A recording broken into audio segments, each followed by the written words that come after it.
Hey guys, how's it going? I'm back with another hand review, and today I want to talk about playing out of position in a 3-red pot. So let's dive into the action, and this hand was posted in our private Discord group, and a tighter opponent opens an MP, everyone folds, button comes along, it's interesting, and with ace-10 we definitely have a decision, and he also wrote that this is clearly a squeeze or fold situation. And this is really crucial. In the small blind, you don't want to call too much because you're playing out of position all the time.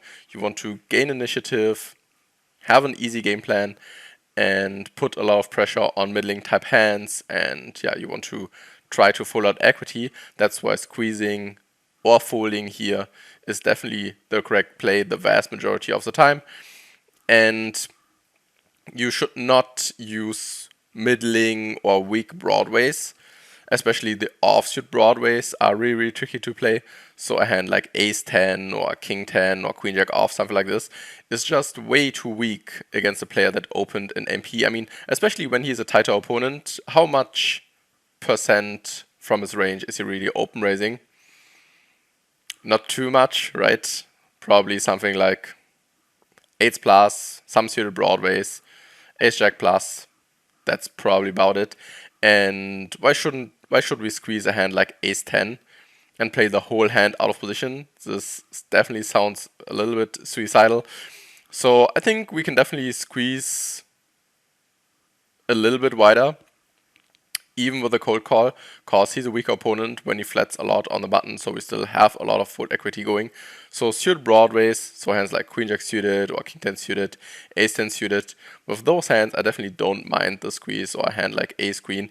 Even with a hand like 9s, sometimes 8s, this is definitely legit, but yeah, with weaker hands, even a hand like ace-jack, I don't mind folding, cause those hands play not so well out of position.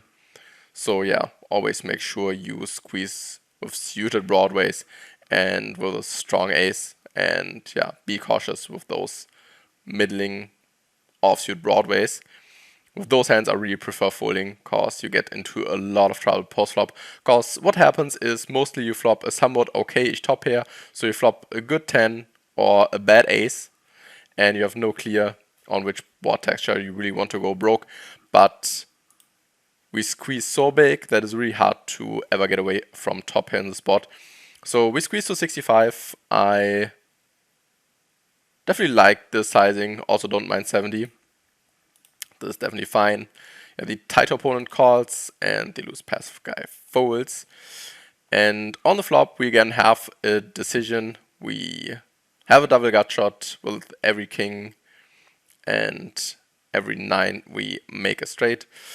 We definitely prefer having the ace and diamond here, because then we have the backdoor nut flush draw instead of having the backdoor 10 high flush draw.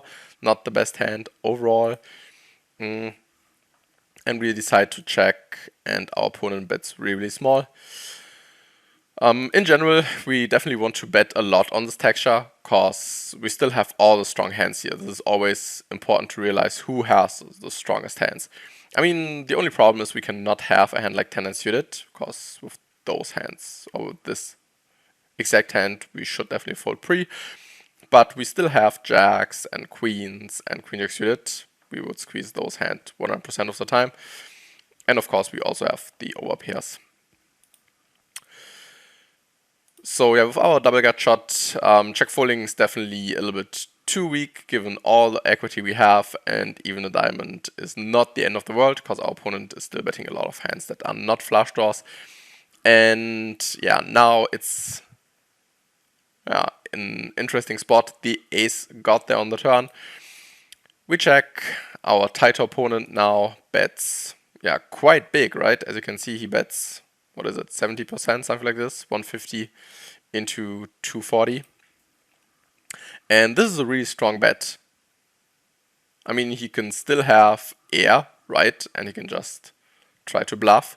But important here is that you try to break down villain's range, which are potential bluffs from a tight opponent that bets flop. Because on the flop, which bluffs can he have? He can have some diamonds, but not too many, because we have the 10 and diamonds in our hand, and the ace and diamond got there got there on the turn, so it's only like the suited connectors, right, when he open raises with those hands, so hands like 6, 7, 7, 8, 8, 9 diamonds, stuff like this. King 9, maybe, I mean, when he's tight, this hand is definitely on the edge. Not everyone is open raising those hands in MP. And as you can see, Ace X in diamonds is not possible anymore. He could bluff with King 10 suited in all the suits, so hands like King 10 spades, King 10 hearts, and yeah, those hands also got there on the turn. He can still have the straight, so 10-9, he can have all the sets, so 8s, jacks, queens, because given our stack size and that he's a tight opponent, no one in a live 2-3 game is 4-betting with queens or jacks in those positions. And he can also have all the 2 pairs, so all the ace-jack suited and ace-queen suited and offsuit type hands. Ace-8 and ace-8 suited probably not. I think he's folding those hands pre-flop. And yeah, what bluffs are left? Or which hands would you bluff on the turn? And I think this is a problem in this situation, that it's really hard for a tight opponent, or when you arrive in the situation with a tight range, to have a lot of bluffs, because we essentially need to bet hands like 9s, 10s on the flop and follow through on the turn. And I think a tight opponent will never ever do this.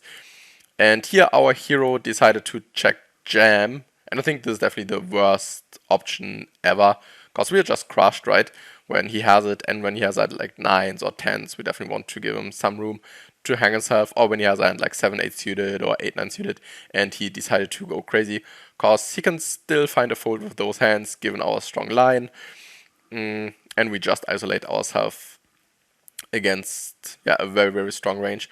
But here the problem is really that Villain's turn betting range is insanely strong, and there's not much we can do.